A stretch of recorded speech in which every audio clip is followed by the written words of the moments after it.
Happy Friday! And welcome back to News for You with me, Tracy. And me, Kalwe. I know that's right. Did you guys go in the comments to let us know what her name is? You want those movie tickets, don't you? Don't you want them? You would let us know down there. What is her name? Welcome back. We're always on Form to Inform. Bombarding with no warning. Period. Let's get started. In the headlines, youth embracing AI. The diddler at it again. And period poverty. Ebola update. UNAA president missing? Let's get started.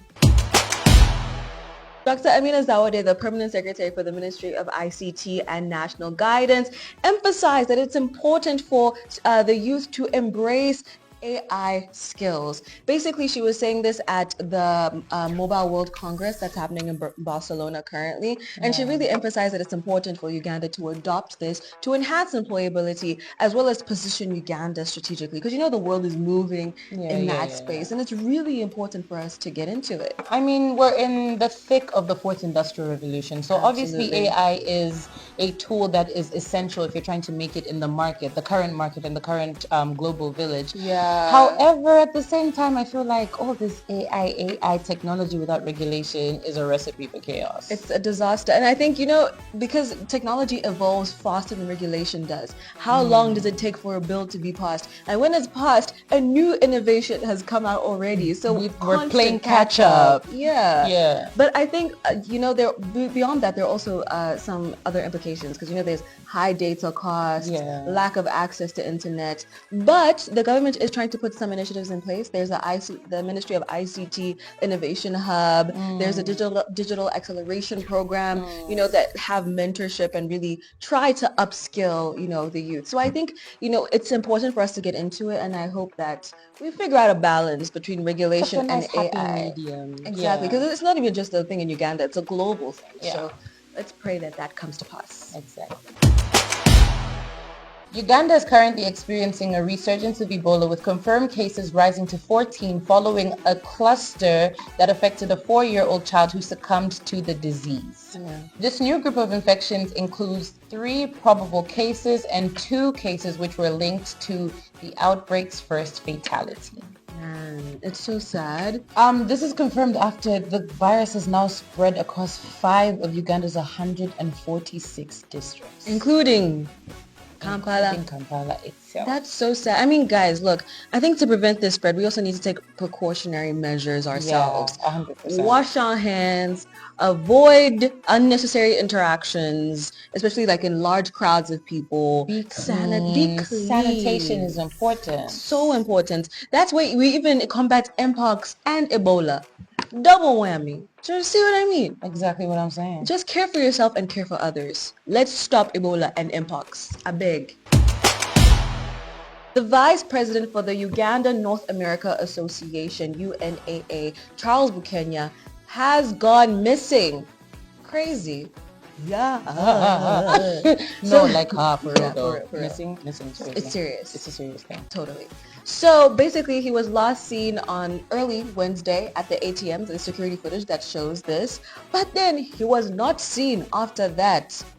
Wait, so he was seen on the CCTV footage? At an ATM. At an ATM? Yeah. And then not seen again? He has not been seen ever again since then.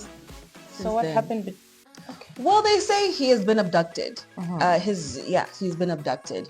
However, the UPDF has downplayed this and said, claimed allegedly that he may be staging this abduction to get some benefits from the U.S. policies for stateless individuals. You become stateless when you're abducted, right? Makes sense. So now his job, obviously as the vice president for UNAA, was kind of like to do international relations between Uganda and the US. So he would help like Ugandans in the US, like with the embassy and whatnot, like to register for voting. So like they'll be able to register for voting in Uganda through the Ugandan embassy.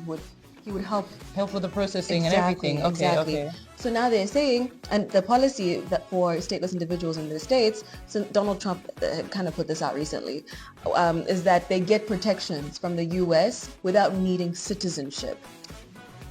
Okay, I get it. Yeah. It makes sense now. Yeah, so they're saying that this is why he may have staged it, but obviously the UNAA has condemned his abduction and is wanting to do whatever they can to get to the bottom of this. Abduction or hoax? We gonna see, and we'll keep you posted when we find out. Sean Diddy Combs has been indicted in New York on new charges of forced labor. Prosecutors allege that he coerced his employees into long hours under threats and intimidation.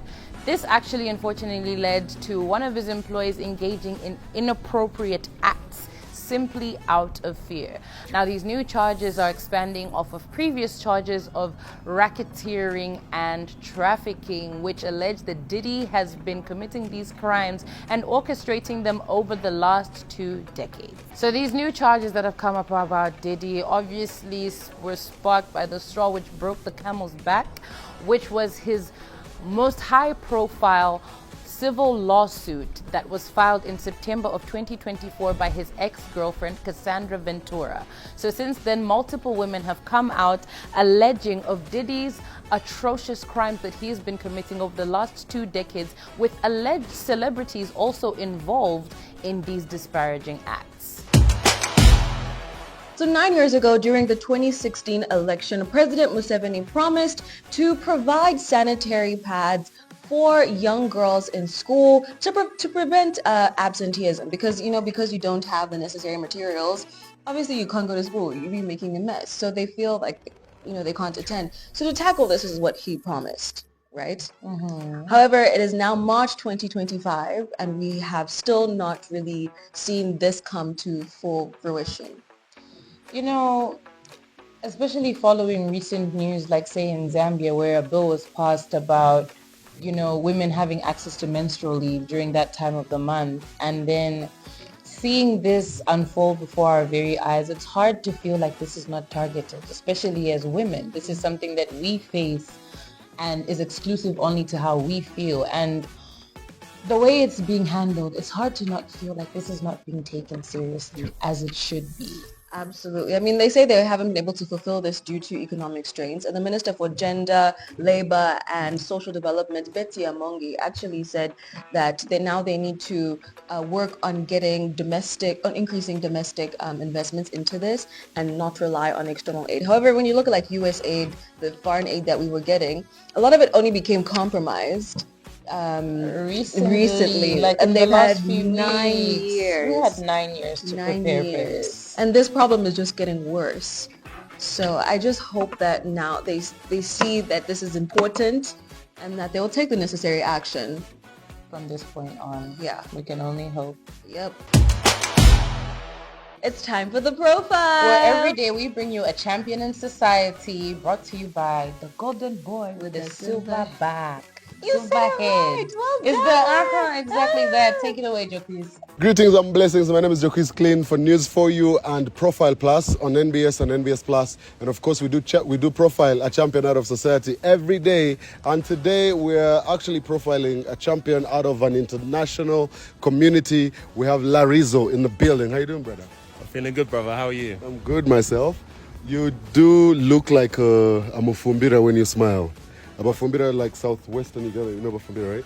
Okay. So in case they ask you where you come from in Uganda, yeah, you're going to say Kisoro. Kisoro. That's right. Okay. So how are you, brother? I'm very well, thank you. And funnily enough, people always think I'm Ugandan. Yeah. Even though originally I'm from Ghana. It does pass. And as much as I have something to talk about that, yeah, I would also like to give our listener a chance to get to know you a little bit better. Okay. So for somebody who does not know you, who would you say you are? Who is Larizo? Is it DJ Larizo? Larizo DJ, making music, whatever. So if you feel like somebody's watching for the first time, how would you describe yourself? I describe myself as a Larizo. So I am a DJ as well as a music producer, broadcaster as well, radio broadcaster.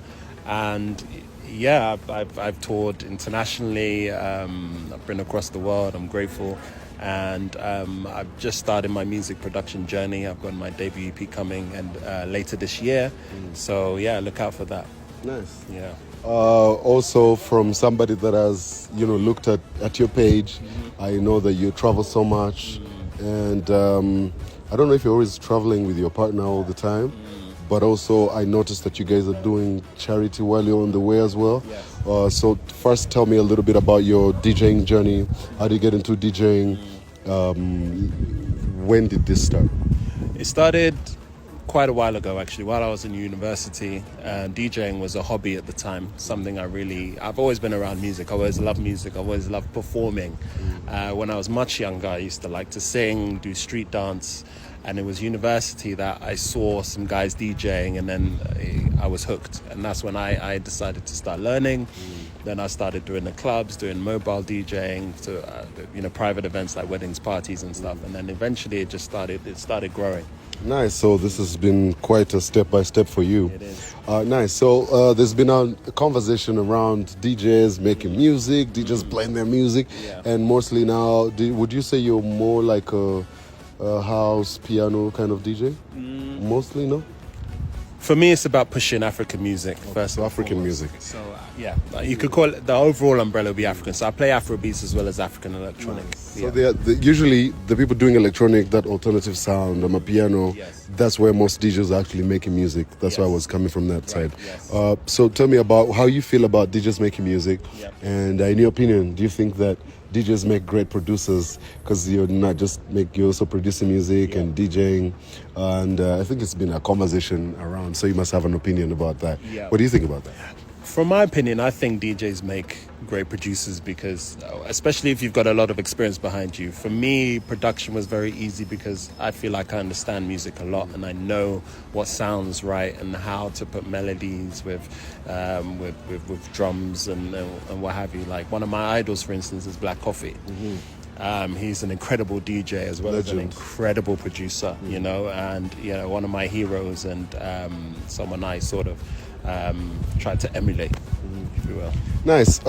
When I was, looking at what you do, I feel like there's also DJing is not necessarily for clubs. These days you can holler at your 10 friends and you DJ for them, and it's been something that has been growing in the industry.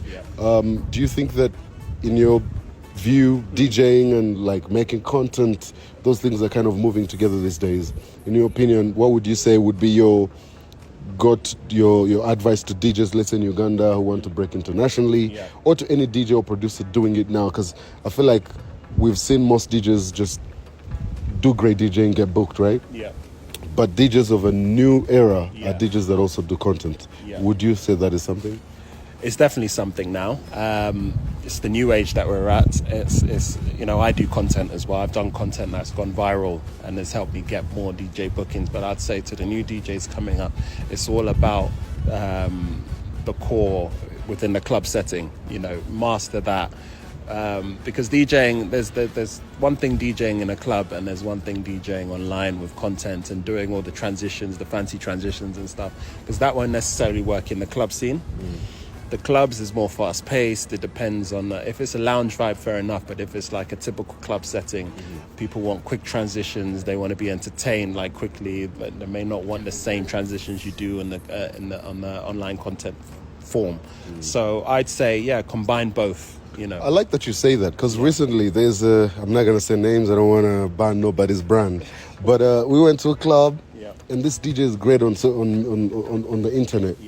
But we were not feeling that kind of, and everybody's like, maybe we need our money back. So I'm glad that you get to say that. Also, I realize you either you love sports, so it kind of makes me feel like we need more bridges between all these entertainments. I feel like more in Africa, we need to have like in the middle of every match, like an artist performing. And it is good that these two things go together.